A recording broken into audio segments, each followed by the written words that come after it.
Welcome back, preschool peeps. We're back at the COVID-19 Cindy and Alison Chronicles, which is what I called it last time, so I guess we'll stick with it. It's suitable, yeah. I guess. I don't know what's suitable anymore. I don't either. So we're back, and after we were recording our last session, Alison and I were talking about what we would like school to be like once we can go back, and we decided to make an episode out of it. And you know, our episodes are a little unusual now. We don't have sponsor information. We don't have our usual music and our usual introduction, pre-recorded introduction. We decided not to do that for the special episodes having to do with coronavirus needs, but who knew it was going to go on this long? So now this is just our format for this special time. This is the new normal of... Yeah.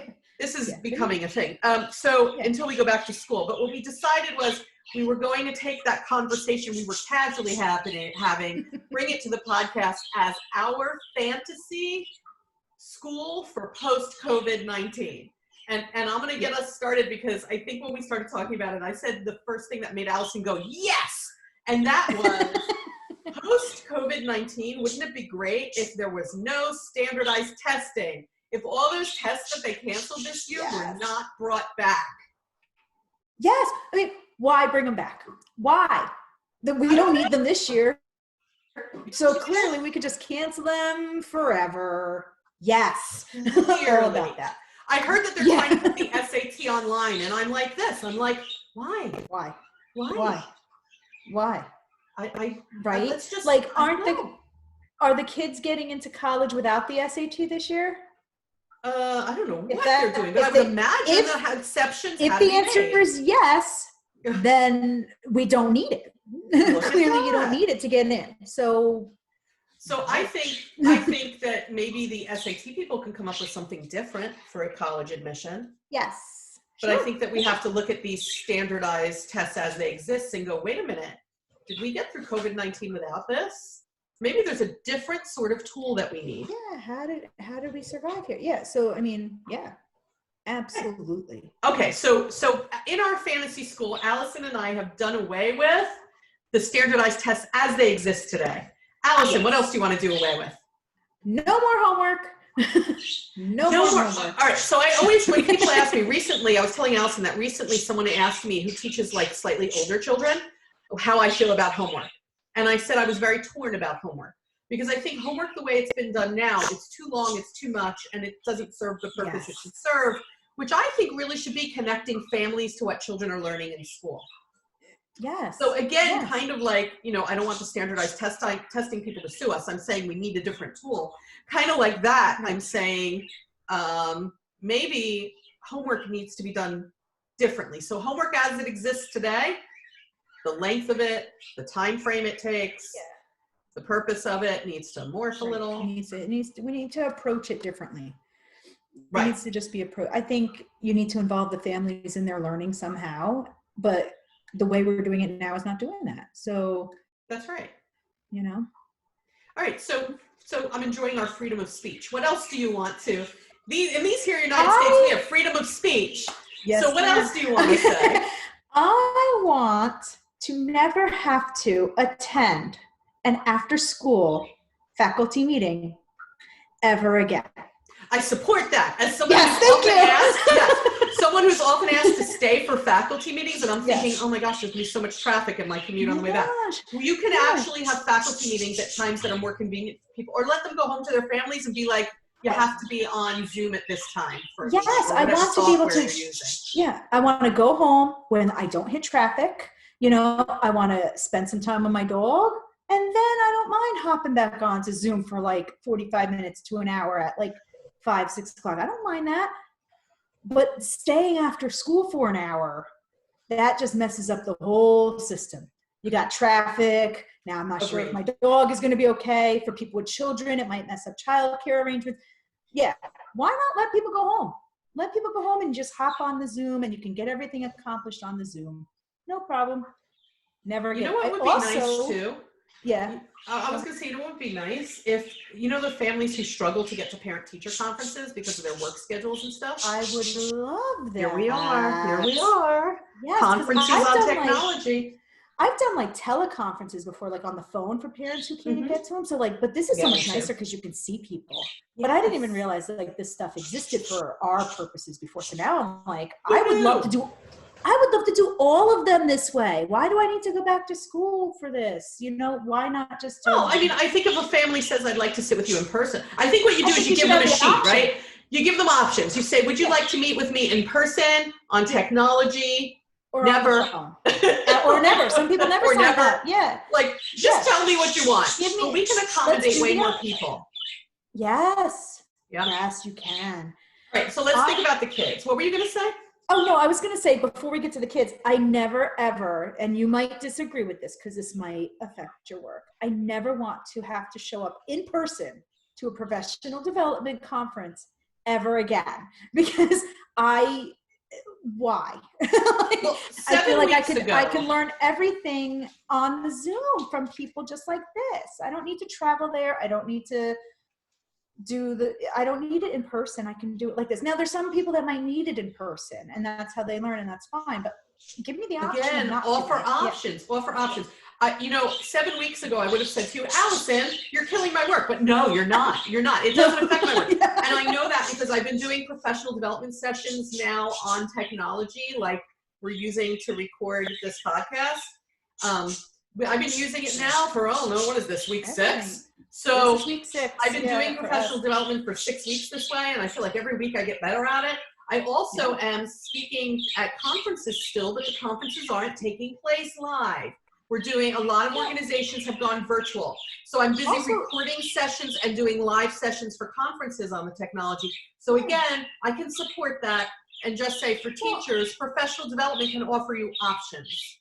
Yeah, I also imagine the conferences I could now attend that maybe in the past I wouldn't be able to, say I live in New Jersey, but say there's this really awesome conference in California. I couldn't possibly travel there for that before. That would cost too much, But if it was a virtual one, I could get on there and then do it. I mean, it could open up your world more. And these conferences could actually really reach a lot more people.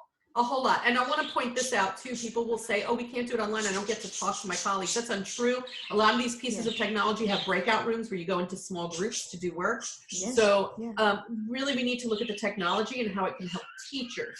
But let's shift to kids. What else do I want to see in my new fantasy school for kids?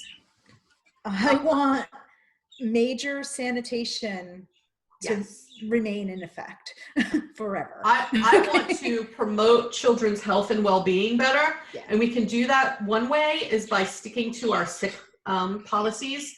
When a child or a faculty member is sick, they need to stay home, period, the end. And I think kind of not only in our profession, but in many professions, that people who are in charge need to be thinking about sick time. Maybe we need to allot more sick time, and that's why people come into work sick because they're afraid of using all their time up, when really that's not a good excuse to be infecting people. So we need to think about how sick time is handled. Maybe there doesn't even need to be a limit if people aren't abusing it. Just saying. But I think for kids I think the attitude around it needs to change. The attitude around it for kids needs to change too. I think it's kids who are sick and are not so sick that the poor babies just want to lay and sleep. If they're getting over a cold, maybe they can join class on technology and not come in too soon. Maybe we should stick to these policies that are taking place in some countries about temperature taking. And I'm sorry, but if your child has a fever, they can't be in school. I would love for sick policies to be really enforced now, but in a way where children could maybe possibly still participate. And if not, you know what? The world isn't ending. The world isn't ending. Right. Before we had technology, I remember when I was young and I had the chicken pox and you'd be out of school for a week or more with the chicken pox. Yeah. They used to send packets of work home. Yeah. With neighbors or friends, your parents would go pick it up. I think we just need to do that.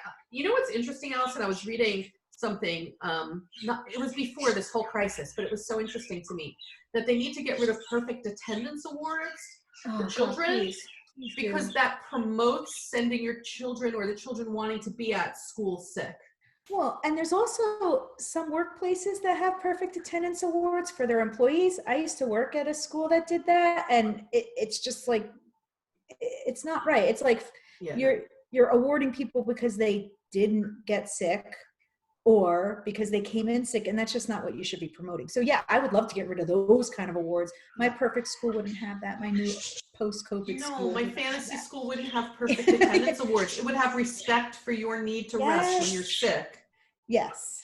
I know it's a struggle for some parents who need to work. So in my fantasy school, schools would take an active role in connecting families into like work groups where if someone needs to work but their child isn't well, we have a cooperative agreement to help each other out, that the families are sort of like in these cooperative pods.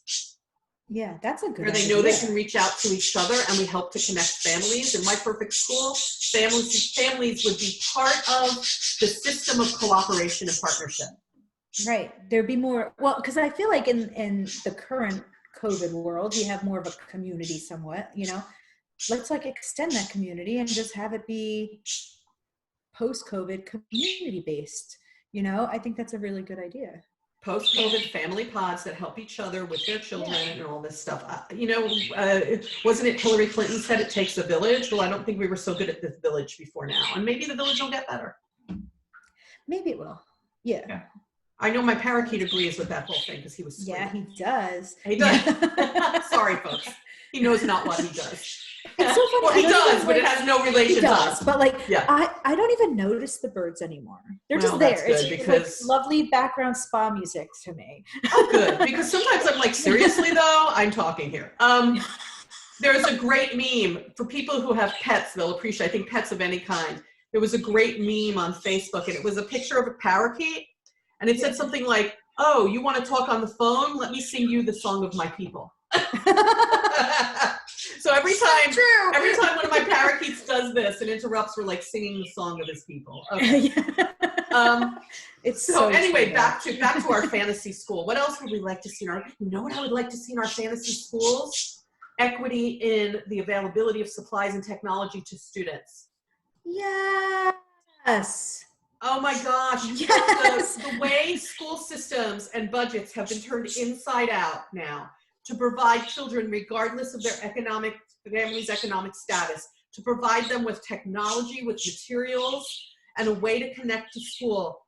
Please, when this is over, do not recollect those tablets that you've given out. This is creating equity in our society, a little bit more, not totally, but a little bit more student equity. And I would like to see that be a priority for our children.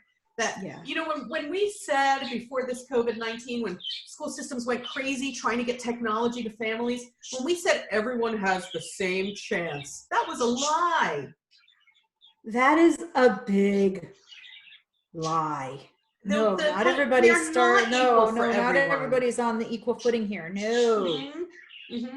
And as someone whose work spans different sort of environments, my work spans different environments. I can tell you for sure, prior to COVID-19, there was no equality or equity from school to school, town to town, state to state. There was no, like, what children had available to them, maybe even as little as 20 to 30 miles apart, was drastic. So even less than that. So I hope that this drive to make sure that children actually do have a fighting chance almost equally with equity continues. In my fantasy school, we're always trying to make sure that children have access to whatever they need. Yeah.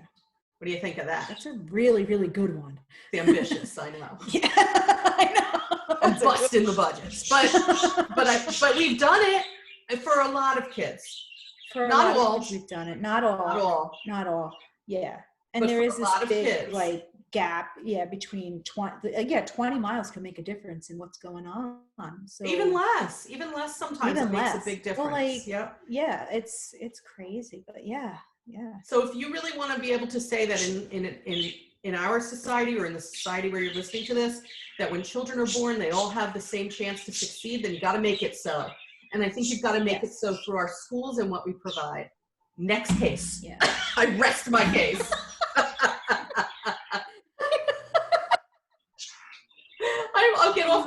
soapbox. Allison, what's your next? Do you have another one? I do. So I'm not here advocating for the taking away of snow days, because I still think that we should have, well, at least in our part of the country, we have snow days. Some people might not. My district allots like 5 snow days. And I think we should have those as like free whatever time. But after that, instead of taking away spring break to make up the days after we use those allotted days, or adding to the end of the school year, why not just use virtual learning so that we won't have to make up any days? Like you get your 5 allotted days of like, here's your free days, go outside, have fun, do whatever. But then after that, because I remember one school year, we had like 10 or 12 snow days total. So we had to make up like 8 days at the end. Yeah, it happens. That was a little brutal, So like, why not make these 8 days? We're going to do virtual learning on those snow days, or however you want to schedule it. And then you don't have to be in school until like there were some districts around here that were going to school until like June 30th, which was like the very last day they were allowed to go to school, at least for here, So I mean, that would be kind of nice. Right, and sort of related to what you're saying, I guess, is I would like in my fantasy school, there would be a re-examination of the school schedule. So where Allison and I live, you go to school from September to mid or so June, right? Beginning of September, usually to about mid-June or toward the end of June. And then part of June, July, on August, you're off. I think we need to re-envision that. I think, yes, we should have time off in the summer, maybe a month off in the summer, but then a month off in the winter also for like bad driving, cold, flu, and now COVID-19 season. I think we need to, my ear thing fell out. Did you see that? Those of you on YouTube saw my AirPod fall out. So I think that's we need an excellent idea. Re-envision the school year for where we live. I know that other parts of the country have different schedules. I know someone who lives in a southern state, and they have more of like a trimester system where she lives, where they go for a few months, have several weeks off, and then start again. And they never really have that long break. But I think that there's value to having a month in maybe July and then a month in maybe January or February. Yeah, I think that's a great idea. Like I know my school district starts at the end of August, right? And then we get out a little bit earlier in June. I think we should shift it even more, like start August 1st school, and then have like your holiday break in December. Instead of it being a week, have it be a month, and then come back in and then, and then you end maybe in June. And then you have, so in order for that to happen, and July off, like, you know what I mean? Yeah, but in order for that to happen, families' work lives have to change. Yes. We're used to having, like every district does this. Yeah. Yeah, it has to be more universal. Yeah, or it has to be across the board. Kind of like we provide camps in the summer for children whose families, particularly for children whose families have to work, they have camps to go to. Maybe we need summer camp and winter camp. Right. Of some kind. I don't know. Again, this is just fantasy. So in my fantasy school, we could do that. Right. In my fantasy school, it totally works to divide the school year differently than the way it is in our part of the country. In my school district, during spring break, there is a spring break camp. So there's a spring break camp, and then there's a summer camp. But there's no like winter break camp because it's like holidays and stuff like that. But like there's a spring break camp, so that it's doable. You could do that. And maybe it's doable. I feel like if we can all put our heads together and say to each other, okay, we're all going to stay in our houses for like these endless weeks to work together. I feel like can't the society work together to figure this out? What else do we want to see? What else do we want to see for the kids? I would like to see, I know there are going to probably be regulations having to do with how much space per child and schedules and stuff. And I'd like that to continue to be examined even post COVID-19. Are we actually providing enough space and facilities for children the way things were? Or do we need to be rethinking that on a permanent basis? Like smaller class sizes. Yes. And how the classrooms are spaced out. I think that's an excellent, like not just now, but always. Which would require a lot more, but I think it's doable. I think you can do it. I think we would have to, I think it would take time and we'd have to figure it out. I think it would take time. I think it should be something that it's at least on the table. Like, look, they may be doing things to reduce class sizes in the future. I don't know if they'll have split shifts or different schedules or what they're going to do, but they may come up with a way to reduce class sizes. And if they do, once we have a vaccine for COVID-19, or they declare, okay, there's no more spread of this virus for some reason, I don't think we should go back to the number of kids per class that we had before, because the children don't learn best in large groups. They learn best in smaller groups, no matter what age they are. So I think that we need to re-envision those sorts of things in education, period. Yes. Also, one more thing. Look, look, you got me on a terrible soapbox. Okay, one more thing from me, and then I promise to not speak anymore. Right. One more thing for me is this. There's a priority now, those of us who are helping teachers to learn about distance learning in early childhood, we're trying to, there goes my ear thing. We're trying to oh no, I don't know what's happening today. We're trying to very much emphasize the importance of connection and social emotional support for children and their families. Connection and social emotional support is where it's at in distance learning, but it's also where it's at when we're together.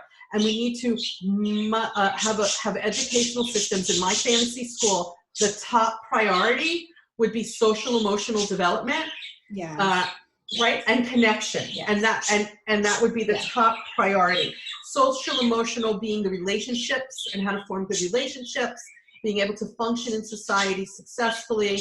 That would be like job one. And then we would weave in all the other academics that we need to weave in. But our lesson plans would be designed around promoting social emotional growth through our lessons and activities. Yes, that's great. That's the way it should be. That's what we should be teaching them. That should be their priority all the time. It should. But now that standardized testing is gone in our fantasy school, we don't have to worry about that. So we can focus on the important things. Yes. Yeah. We can now, I don't know, we can totally do something else with our time and energy. Teachers can go back to teaching. They can actually teach. Yeah, instead of prepping for a test that they have to pass. How do you feel about grades? Do you still want to have grades? No. I think it should be more of a feedback rather than like you get an A, B, D, C, or whatever. You know, like I think it should be like, here's what you can do to improve this, or work on, like more like a conversation rather than like a grade, you know? I think that's the way it should go, which would take a lot of time, but I feel like the student would learn more from feedback than just getting a letter grade. You know, like you get a paperback and it has a D on it, but you don't know why. Well, as a college instructor, I'm here to tell you nobody reads the feedback. Okay. But if we were raising children to read feedback, right, like maybe then it would be different. Culture. If we started in early childhood and then worked our way up the grades, right? So you start in early childhood in the young years saying, we're not going to have grades. We're going to have feedback and comments, and we need to get children to understand that this feedback and comments needs to be incorporated in their work in order to keep moving forward. Right. That maybe we would have an entirely different attitude about feedback. Yeah, like feedback would be a learning tool, you know, this is how you can like improve your work for next time, you know, right. You know, otherwise you're just going to hand in the same kind of work and not know, you know, so like, I think feedback would, but I mean, yeah, it's a culture change. So it would take a while. You'd have to start young. I can culture shift. I'm not scared. I'm all for it. I think this whole episode is about that. You know what I would maybe like to do, and I know some districts are maybe toying with this idea, is looping the kids so that they have the same teacher for like 2 years, and then you really form your relationships and your connections, and then they move on. You know what I mean? And then they have that teacher for 2 years. Because I feel like once you form that relationship, you could really get like so much. Unless the relationship isn't working. I mean, there are some relationships between students and teachers that don't work. Right, with some leeway. Yeah. Right. So like, midway through, you could be like, hey, this is not working. Let's try this other teacher, and then you can loop with that teacher. Yeah. Right. I don't know. I feel, So we're really running overtime, I think. We have a lot to say about our fantasy school in the future, or at least I do. I think we can go on forever and ever and ever. Maybe we'll do in the future when we're closer to heading back to school, if we ever get a hint that we may be heading back. Maybe we do another episode kind of like this as we see how they're designing that shift back to school, because they're certainly not going to just open the doors and do what we did before. They have to protect us still. Right. It's going to be And I think interesting it's to going see to how look this all different plays for out. everyone. Like our state, it's going to look very different than some other states, but Yeah, we'll I'm see. a little scared about what it's going to be like. Yeah, because I read some different things that might happen, and it kind of freaked me out. Like, I heard the whole, like, we might have to all wear masks, children included, and I was like, how am I going to keep a mask on a 3-year-old all day? But like, hey, I'll do it if I have to. Yeah, so like, there's a part of me that get closer. Yeah. There's a part of me that thinks there's no way a 3-year-old is keeping a mask on. But then maybe there was once a part of me that thought there's no way the 3-year-olds are keeping their shoes and socks on, and they learn to do that. So who knows? And maybe we don't give them enough credit.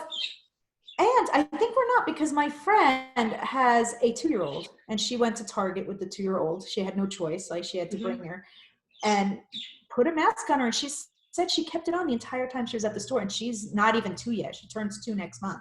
So I was like, wow, she kept that on. She goes, yeah, like the whole time. Like, I was like, wow, that's maybe because she saw the adults wearing it. Maybe I saw the adults. I think as it becomes like more commonplace, then maybe they would be like, all right, it's just part of my outfit.